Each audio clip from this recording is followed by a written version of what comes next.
Page 190. He smiles at me. I'm still in the Heathman. I know that. Would you like a drink? Politeness wins out over everything else, I'd like to say. No thank you, Anastasia. He smiles a dazzling, crooked smile. His head cocks slightly to one side. Well, I might need one. So, it was nice knowing me. Holy cow, is he offended? I stare down at my fingers. How am I going to dig myself out of this?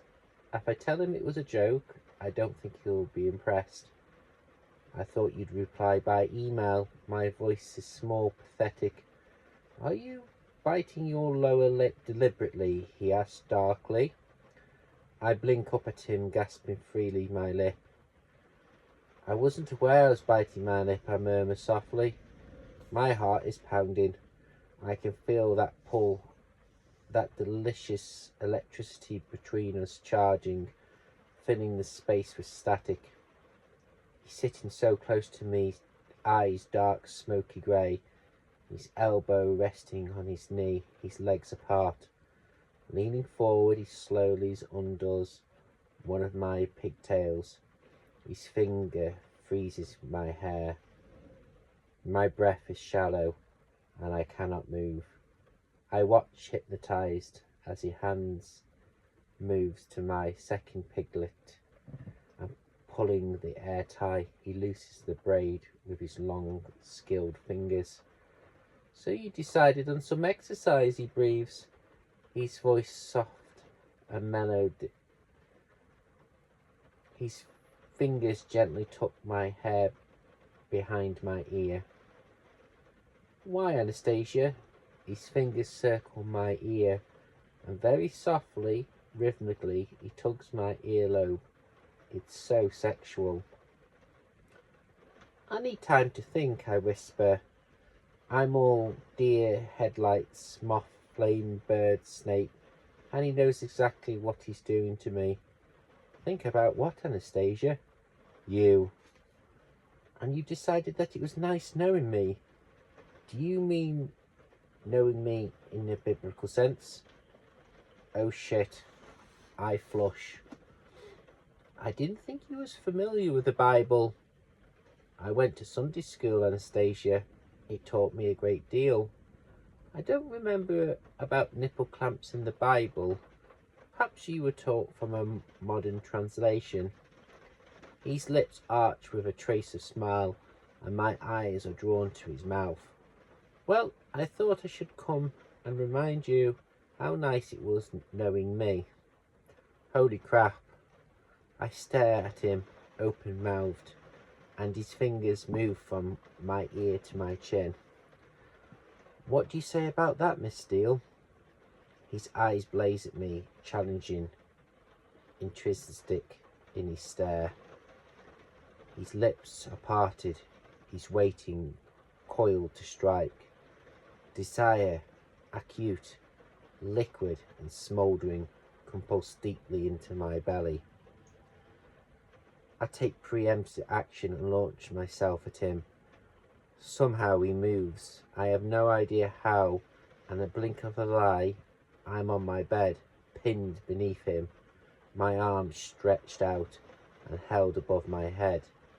His three hands clutching my face, his mouth finding mine. His tongue is in my mouth, claiming and possessing me, and I've revealed the full force he uses. I feel him against the length of my body. He wants me, and this does strange, delicious things to my insides. Not Kate in her little bikinis, not one of the 15, not evil Mrs. Robertson, me. This beautiful man wants me. My inner goddess glows so bright she could light up Portland. He stops kissing me and opens my eyes. I find him gazing down at me. Trust me, he breathes. I nod, wide-eyed, my heart bouncing off my ribs, my blood thundering through my body. He reaches down, forms his pants pocket. He takes out his silver grey silk tie that silky grey woven tie that leaves small impressions of its weave on my skin. He moves so quickly, sitting astride me as he fastens my wrists together. But this time he tries the other end of the tie to one of the spokes of my white iron headboard. He pulls out my binding, checking it's secure. I'm not going anywhere. I'm tied literally to my bed, and I'm so aroused. He slides off me and stands beside the bed staring down at me, his eyes dark with want. His triumphant mixed with relief. That's better, he murmurs, and smiles a wicked, knowing smile.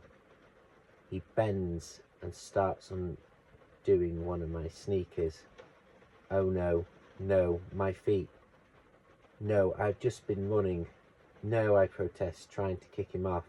He stops. If you struggle, I'll tie your feet too. If you make a noise, Anastasia, I will gag you. Keep quiet. Catherine is probably outside listening right now. Gag me, Kate. I shut up.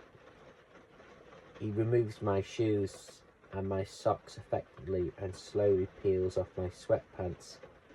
Oh, what panties am I wearing? He lifts me and pulls the quilt and my duvet out from underneath me and places me back down, this time on the sheets. Now then, he licks his bottom lip slowly. You're biting that lip, Anastasia. You know the effect it has on me. He places his long index finger over my mouth, a warning. Oh my, I can barely contain myself, lying helplessly, watching him move gracefully around my room. It's a heavy, athletic. Slowly, almost leisurely, he removes his shoes and socks, undoes his pants and lifts his shirt over his head. I think you've sinned too much, he chokes slyly. He sits aside me again, pulls my t-shirt up, and I think he's going to take it off me, but he rolls it up to my neck and pulls it up over my head so we can see my mouth and my nose, but it covers my eyes, and because it's folded, I cannot see a thing through it. He breathes appreciatively. This just gets better and better. I'm going to get a drink. Leaning down, kisses me, his lips tender against mine, and his weight shifts off the bed. I hear the quiet creak of the bedroom door